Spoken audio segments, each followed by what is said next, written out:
പാലക്കാട് ജില്ലയെ സംബന്ധിച്ചിടത്തോളം SIR നമ്മളിപ്പോൾ ഏകദേശം 98% കഴിഞ്ഞു. അത്രത്തോളം ഡിജിറ്റൈസേഷൻ കഴിഞ്ഞിട്ടുണ്ട്. അപ്പം അതിൽ അത്യാവശ്യം എനിക്ക് റൂറൽ ഏരിയാസിലെല്ലാം തന്നെ നല്ല രീതിയിൽ പുരോഗതി ആദ്യം തന്നെ ഉണ്ടായിരുന്നു. നമുക്ക് കുറച്ചൊന്ന് പുറകിലായിരുന്നത് നമ്മളുടെ സിറ്റി ഏരിയാസാണ്. പ്രത്യേകിച്ച് നമുക്ക് 3 LACയിൽ വരുമ്പോൾ മലമ്പുഴ LAC, പാലക്കാട് LAC, കോങ്ങാട്, ഈ 3 പ്രദേശങ്ങളിലേക്ക് വരുമ്പോഴത്തേക്ക് പൊതുവേ നമ്മൾ ഇലക്ഷൻ ആണെങ്കിലും നമ്മൾ കാണുന്ന ഒരു അർബൻ അപ്പതി കാണാറുണ്ട്.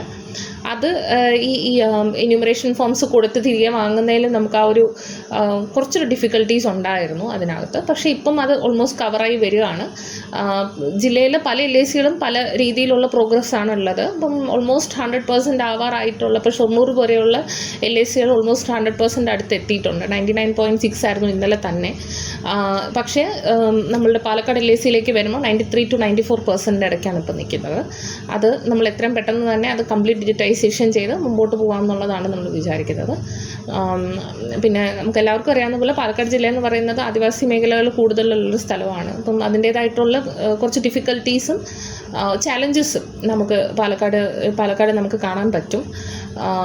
എന്നിരുന്നാലും ഇപ്പം നമുക്ക് നമ്മുടെ ജില്ലയുടെ ഏറ്റവും വലിയ സ്ട്രെങ്ത് എന്ന് പറയുന്നത് ഇപ്പം അട്ടപ്പാടി പോലെയുള്ള മേഖലകളിൽ നമുക്ക് വളരെ സ്ട്രോങ് ആയിട്ടുള്ള ഇലക്ട്രൽ ലിറ്ററസി ക്ലബ്ബുകളുണ്ട്.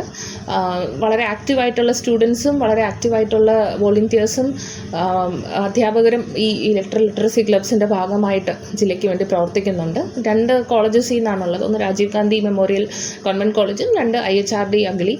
ഈ 2 കോളേജസിലെയും ഇലക്ട്രൽ ലിറ്ററസി ക്ലബ്സ് എന്ന് പറയുന്നത് നേഷൻ വൈഡായിട്ട് തന്നെ ശ്രദ്ധ പിടിച്ചു പറ്റിയിട്ടുള്ള 2 സ്ഥലങ്ങളാണ്. അപ്പം അവർ അട്ടപ്പാടിയിൽ പല ഊരുകളിലും, ഇപ്പം നമ്മൾ മേലെ തുടുക്കി, താഴെ തുടുക്കി, ഗലസി പോലെയുള്ള സ്ഥലങ്ങളിൽ എന്നൊക്കെ പറഞ്ഞു കഴിഞ്ഞാൽ വളരെ ഡിഫിക്കൽട്ടാണ്. 2-3 മണിക്കൂർ ട്രെക്ക് ചെയ്താൽ ചില സ്ഥലങ്ങളിലൊക്കെ എത്താൻ പറ്റുള്ളൂ. അപ്പം അത്തരത്തിലുള്ള സ്ഥലങ്ങളിൽ BLOമാരോടൊപ്പം ഇലക്ട്രൽ ലിറ്ററസി ക്ലബ്ബിലുള്ള ആൾക്കാർ പോവുകയും അവിടെ തമ്പടിക്കുകയും അവരുടെ കൂടെ നിന്ന് ഫില്ല് ചെയ്ത് തിരിച്ച് കളക്ട് ചെയ്ത് കൊണ്ടുവരികയും ചെയ്തിട്ടുണ്ടായിരുന്നു. അതെന്നൊക്കെ പറഞ്ഞു കഴിഞ്ഞാൽ പൊതുവായി ഒരു നല്ല ജനപങ്കാളിത്തത്തോടു കൂടി തന്നെ ഈ ആക്ടിവിറ്റീസ് മുന്നേറി എന്നുള്ളതിൻ്റെ എക്സാമ്പിൾസ് ആയിട്ടാണ് എനിക്ക് തോന്നുന്നത്.